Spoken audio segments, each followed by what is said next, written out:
नमस्कार। एक बार फिर से बहुत बहुत स्वागत है आप सभी का परीक्षा वर्ल्ड के इस यूट्यूब चैनल में।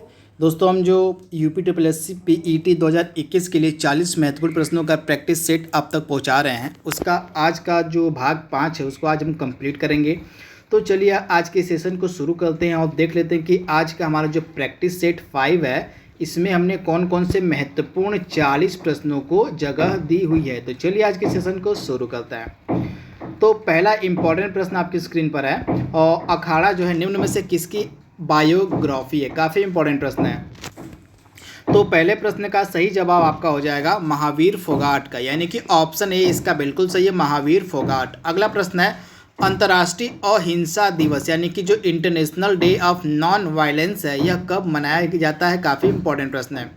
तो अंतर्राष्ट्रीय अहिंसा दिवस को मनाया जाता है आपका 2 अक्टूबर के दिन। यह राष्ट्रपिता महात्मा गांधी का बर्थडे होता है। इसी दिन को जो है मनाया जाता है अंतर्राष्ट्रीय अहिंसा दिवस के रूप में। तो इसे आप ध्यान दीजिएगा, कई बार एग्जाम में यह प्रश्न पूछा गया। वही अगर हम सेकेंड ऑप्शन की बात करें 25 दिसंबर की, तो 25 दिसंबर किसका बर्थडे होता है?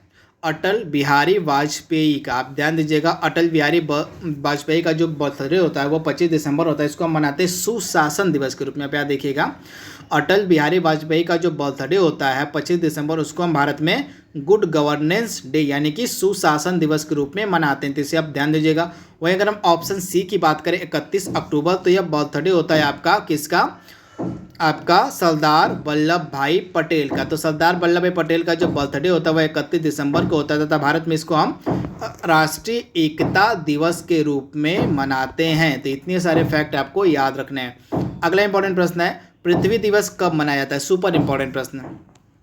तो जो पृथ्वी दिवस इसको हम 22 अप्रैल के दिन मनाते हैं। तो राइट आंसर आपको जाएगा 22 अप्रैल। तो इसे आप ध्यान दीजिएगा। अगला प्रश्न है कौन सा स्ट्रेट या चैनल ग्रेट ब्रिटेन और फ्रांस को अलग करता है। तो इंग्लिश चैनल जो है यह ग्रेट ब्रिटेन और फ्रांस को अलग करता है। तो राइट आंसर हो जाएगा आपका ऑप्शन ए। अगला प्रश्न है मध्यकालीन भारत में सर्वप्रथम रुपया नामक सिक्का किस शासक के द्वारा निर्गत किया गया था। काफ़ी इंपॉर्टेंट प्रश्न है। तो इसका राइट आंसर हो जाएगा शेर शाह सूरी के द्वारा जो है मध्यकालीन भारत में रुपया नामक जो सिक्का है यह निर्गत किया गया था। तो आप इसे ध्यान दीजिएगा, शेर शाह सूरी। इसके साथ शेर शाह सूरी जो था इसने ग्रैंड ट्रंक रोड का भी निर्माण करवाया था। इसे आप ध्यान दीजिएगा। इसके बाद अगला इंपॉर्टेंट प्रश्न है भारत में बीमा क्षेत्र कौन नियंत्रित करते हैं, यानी कि बीमा क्षेत्र को नियंत्रित करने वाली जो भारत की सर्वोच्च संस्था है वह कौन सी है। तो बीमा क्षेत्र को नियंत्रित करने वाली भारत की सर्वोच्च संस्था है IRDAI। इसे आप याद रखिएगा, insurance regulatory development authority of India, इसको हम कहते हैं IRDAI। यह बीमा क्षेत्र की सर्वोच्च संस्था है, जिसे आप ध्यान दीजिएगा। तथा इसके वर्तमान में अध्यक्ष हैं सुभाष चंद्र खुंटिया। कौन है? सुभाष चंद्र खुंटिया इसके वर्तमान में अध्यक्ष हैं। अगला प्रश्न है महमूद गजनवी किसका दरबारी कवि था। काफ़ी इंपॉर्टेंट प्रश्न है। मतलब यहाँ पे महमूद गजनवी का दरबारी कवि आपसे पूछा जा रहा है कि महमूद गजनवी का जो दरबारी कवि दरबारी इतिहासकार था वह कौन था। तो इसका दरबारी जो इतिहासकार था वह था फिरदौसी। दिए गए ऑप्शंस में से आपका फिरदौसी हो जाएगा। फिरदौसी जो था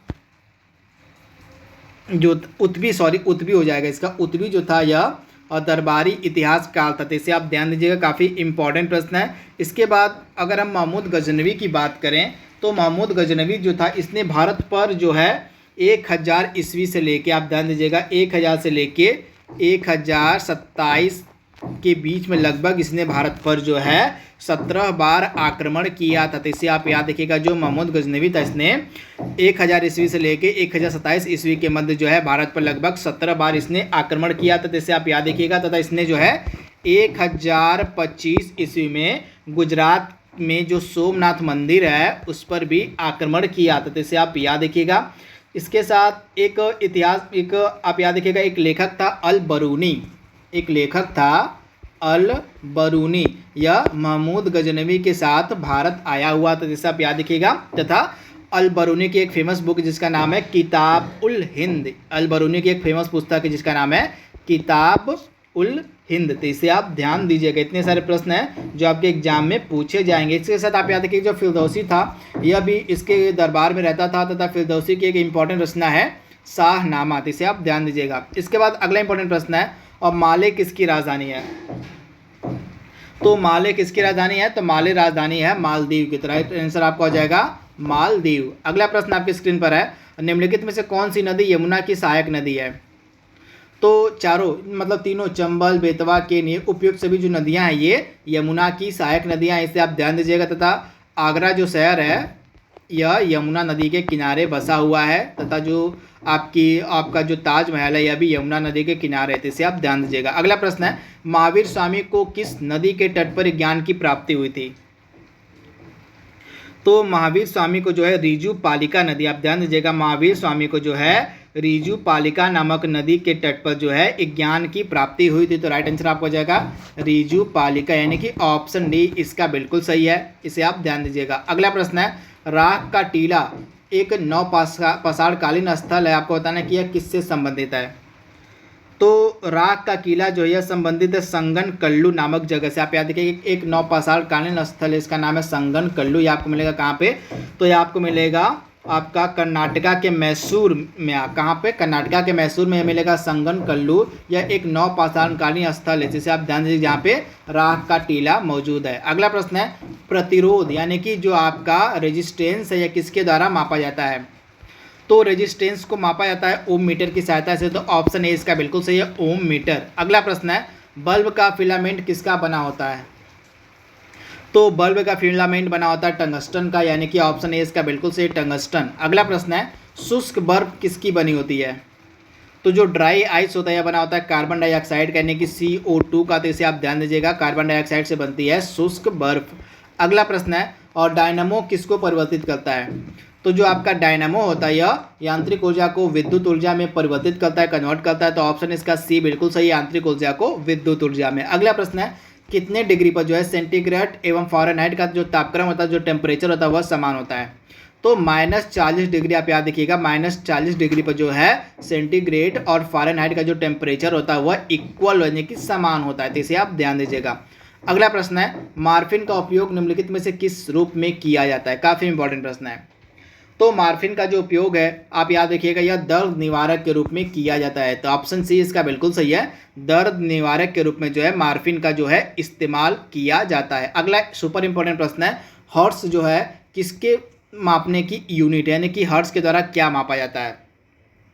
तो तरंगों की आवृत्ति, यानी कि ऑप्शन ए इसका बिल्कुल सही, जो तरंगों की आवृत्ति है वह हर्ट्ज में मापी जाती है। तो ऑप्शन ए इसका बिल्कुल सही, तरंगों की आवृत्ति। अगला प्रश्न है, भारत में किस अधिनियम के तहत प्रथम बार चुनाव हुआ था? सुपर इंपॉर्टेंट प्रश्न। तो वह कौन सा अधिनियम था जिस अधिनियम के तहत जो है भारत में सर्वप्रथम चुनाव किया गया था? तो आप ध्यान दीजिएगा, भारत में जो सर्वप्रथम चुनाव था ब्रिटिश, आप याद रखिएगा 1892 का जो भारत परिषद अधिनियम था इसके तहत किया गया था। तो ऑप्शन बी इसका बिल्कुल सही है, भारत परिषद अधिनियम 1892 के तहत जो है भारत में प्रथम बार चुनाव करवाया गया था। तो ये फैक्ट काफ़ी इंपॉर्टेंट है और 100% आपके एग्जाम में से पूछे जाने की संभावना है, तो इसे आप ध्यान दीजिएगा। अगला प्रश्न है, और गांधी जी के नमक सत्याग्रह का एकमात्र उद्देश्य क्या था? तो गांधी जी के द्वारा जो नमक सत्याग्रह स्टार्ट किया गया था, जिसको हम दांडी मार्च के नाम से भी जानते हैं, दांडी मार्च के नाम से भी इसको हम जानते हैं, इसकी जो शुरुआत थी 12 मार्च 1930 को की गई थी, तथा यह जाकर गांधी जी ने 5 अप्रैल को जो है नमक कानून तोड़ा था। तो इसे आप ध्यान दीजिएगा, तथा इस नमक सत्याग्रह का एकमात्र उद्देश्य था नमक कानून को निरस्त करना, तो इसे आप ध्यान दीजिएगा। इसके बाद अगला इंपॉर्टेंट प्रश्न आपकी स्क्रीन पर है, इंडियन होम रूल सोसाइटी की स्थापना कब हुई थी? तो 1905 ईस्वी में, आप ध्यान दीजिएगा, 1905 ईस्वी में लंदन में श्याम जी कृष्ण वर्मा के द्वारा, श्याम जी कृष्ण वर्मा के द्वारा जो है लंदन में इंडियन होम रूल सोसाइटी की स्थापना की गई थी। ये फैक्ट काफ़ी इंपॉर्टेंट है, इसे आप ध्यान दीजिएगा। इसके बाद अगला इंपॉर्टेंट है, और किस कांग्रेस अधिवेशन ने 1905 में बंगाल में स्वदेशी तथा बहिष्कार आंदोलन चलाने का समर्थन किया? तो 1905 में जो है आपका बंगाल मतलब कांग्रेस का अधिवेशन होता है बनारस में, तो इसे आप याद रखिएगा, जिसकी अध्यक्षता गोपाल कृष्ण गोखले ने की थी। 1905 का जो कांग्रेस अधिवेशन हुआ था जिसकी अध्यक्षता गोपाल कृष्ण गोखले के द्वारा की गई थी, इस अधिवेशन में जो है स्वदेशी तथा बहिष्कार आंदोलन को चालू रखने के लिए कहा गया था। तो इसे आप ध्यान दीजिएगा, काफ़ी इंपॉर्टेंट प्रश्न है तथा यह कई बार एग्जाम में पूछा गया है। इसके बाद अगला इंपॉर्टेंट प्रश्न है, और विश्व एड्स दिवस कब मनाया जाता है? तो जो आपका विश्व एड्स दिवस है यह मनाया जाता है आपका 1 दिसंबर के दिन, तथा 5 जून के दिन आपका इन्वायरमेंट डे मनाया जाता है, यानी कि पर्यावरण दिवस मनाया जाता है, तथा 1 जुलाई को हाल ही में डॉक्टर्स डे मनाया गया, तथा 1 जुलाई को जो है वर्ल्ड मिल्क डे भी मनाया जाता है। विश्व दुग्ध दिवस भी 1 जुलाई को ही मनाया जाता है, यानी कि डॉक्टर डे और वर्ल्ड मिल्क यानी कि विश्व दुग्ध दिवस भी जो है 1 जुलाई के दिन ही मनाया जाता है, तथा 28 फरवरी को नेशनल साइंस डे, यानी कि भारत में जो विज्ञान दिवस है, नेशनल साइंस डे है, वह 28 फरवरी को मनाया जाता है। सीवी रमन का यह बर्थडे होता है भारत में। अगला प्रश्न है, विदेश मंत्री एस जयशंकर ने हाल ही में आयोजित अफगानिस्तान सम्मेलन 2020 में हिस्सा लिया था। आपको बताना है कि जो अफगानिस्तान सम्मेलन 2020 हुआ था कहाँ पे आयोजित किया गया था। तो स्विट्जरलैंड का एक शहर है जेनेवा, यहीं पे जो है इस सम्मेलन का आयोजन किया गया था, तो इसे आप ध्यान दीजिएगा, जेनेवा में। अगला प्रश्न है, निम्नलिखित में से किसे प्रथम विश्व कृषि पुरस्कार से सम्मानित किया गया। तो प्रथम जो विश्व कृषि पुरस्कार यह दिया गया था भारत के MS स्वामीनाथन को। भारत में हरित क्रांति के जो जनक माने जाते हैं MS स्वामीनाथन, तथा इन्हीं को जो है प्रथम विश्व कृषि पुरस्कार दिया गया। तो ऑप्शन इसका बी बिल्कुल सही है। अगला प्रश्न है, संगम राजवंश की स्थापना किसके द्वारा की गई। तो संगम राजवंश की स्थापना की गई थी हरिहर प्रथम बुक्का राय के द्वारा। तो ऑप्शन इसका डी बिल्कुल सही है, ए और बी, यानी कि हरिहर प्रथम और बुक्का राय के द्वारा। अगला प्रश्न है, मनुष्यों और उनके व्यवहार के अध्ययन को क्या कहा जाता है। सुपर इंपॉर्टेंट प्रश्न।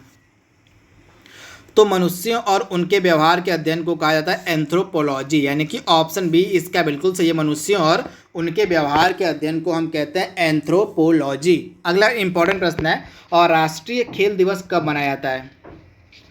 तो भारत में मेजर ध्यानचंद्र का जो बर्थडे होता है, आप याद रखिएगा, मेजर ध्यानचंद्र का जो बर्थडे होता है वो होता है 29 अगस्त को, तथा इनके बर्थडे को हम भारत में खेल दिवस के रूप में मनाते हैं, जिसे आप ध्यान दीजिएगा। अगला इंपॉर्टेंट प्रश्न है, और दिल्ली को किस वर्ष भारत की राजधानी बनाया गया था। तो आप याद रखिएगा 1911 ईस्वी में जो है दिल्ली दरबार का आयोजन किया जाता है। उस समय वायसराय था लॉर्ड हार्डिंग द्वितीय। आप याद रखिएगा, जो लॉर्ड हार्डिंग आपका द्वितीय था वायसराय उस समय उसी के द्वारा जो है 1911 में दिल्ली दरबार का आयोजन किया जाता है, तथा इसी दिल्ली दरबार में जो है बंगाल विभाजन को रद्द करने की घोषणा की जाती है, तथा इसी दिल्ली दरबार में ही जो है भारत की जो मतलब राजधानी थी उसको कलकत्ता से दिल्ली स्थानांतरित करने की बात की जाती है। यानी कि 1911 का जो दिल्ली दरबार आयोजित किया गया था, उस दिल्ली दरबार में जो है राजधानी को कलकत्ता से दिल्ली स्थानांतरित करने की बात करी गई, तथा राजधानी को 1912 में कलकत्ता से दिल्ली स्थानांतरित कर दिया गया था। ये फैक्ट आप याद रखिएगा। 1911 के दिल्ली दरबार में घोषणा कर दी गई थी कि कलकत्ता से राजधानी को दिल्ली लाया जाएगा, तथा यह घोषणा पूर्ण कब होती है 1912 में, यानी कि 1912 में फाइनली दिल्ली को भारत की राजधानी बना दिया जाता है। तो इसे आप ध्यान दीजिएगा, राइट आंसर आपका हो जाएगा 1912। अगला इंपॉर्टेंट प्रश्न है, और सेबी यानी कि stock exchange board of India का मुख्यालय कहाँ स्थित है। तो stock exchange board of India का मुख्यालय आपको मिलेगा कहाँ पे, मुंबई में। तो राइट आंसर आपका हो जाएगा ऑप्शन बी मुंबई। 1988 में इसकी स्थापना की गई थी, तथा 1992 में जाकर यह एक्ट बना था, सेबी एक्ट जो बना था 1992 में जाके बना था, जिसे आप ध्यान दीजिएगा। अगला प्रश्न है, अनुच्छेद 148 किससे संबंधित है, यानी कि आर्टिकल 148 का संबंध किससे है। तो इसका संबंध है CAG यानी कि controller and auditor general of India, जो कि वर्तमान में हमारे कौन है, गिरीश चंद्र मुर्मू जो है वर्तमान में हमारे CAG हैं, तथा इनसे रिलेटेड आर्टिकल कौन से, आर्टिकल 148। इसे आप ध्यान दीजिएगा। निर्वाचन आयोग का आर्टिकल है आर्टिकल 324, और महान्यायाधि का आर्टिकल है आपका आर्टिकल 76। इसे आप ध्यान दीजिएगा। अगला प्रश्न आपकी स्क्रीन पर है, और भारत का राष्ट्रपति लोकसभा में कितने एंग्लो इंडियन समुदाय के लोगों को मनोनीत करता है। तो टोटल 2 एंग्लो इंडियन समुदाय के लोगों को भारत का राष्ट्रपति मनोनीत करता है लोकसभा में। तो ऑप्शन इसका बी बिल्कुल सही है, 2 लोगों को। अगला प्रश्न है, निम्नलिखित में से कौन सी अनुसूचित दल बदल यानी कि एंटी डिफेक्शन लॉ से संबंधित है। तो इसे आप ध्यान दीजिएगा, भारत की जो 10वीं अनुसूची इसका संबंध एंटी डिफेक्शन लॉ से है, तथा इसके लिए जो अमेंडमेंट किया गया तो किया गया था 52nd अमेंडमेंट 1985। तो इसे आप ध्यान दीजिएगा। 52वां जो संविधान संशोधन अधिनियम था यह और दल बदल कानून से रिलेटेड था, तथा इसके अंतर्गत हमारे भारतीय संविधान में 10वीं अनुसूची जोड़ी गई थी। अगला प्रश्न है, काजीरंगा नेशनल पार्क कहाँ स्थित है। तो यह मिलेगा आपको असम में, तथा यह एक सींग वाले गैंडे के लिए फेमस है। एक सींग वाले गैंडे के लिए फेमस है काजीरंगा राष्ट्रीय उद्यान। तो दोस्तों आज का हमारा जो 5वें नंबर का प्रैक्टिस सेट था उसको हमने कंप्लीट कर लिया है। तो आज के लिए बस इतना ही। Thank you, thanks for watching, thank you.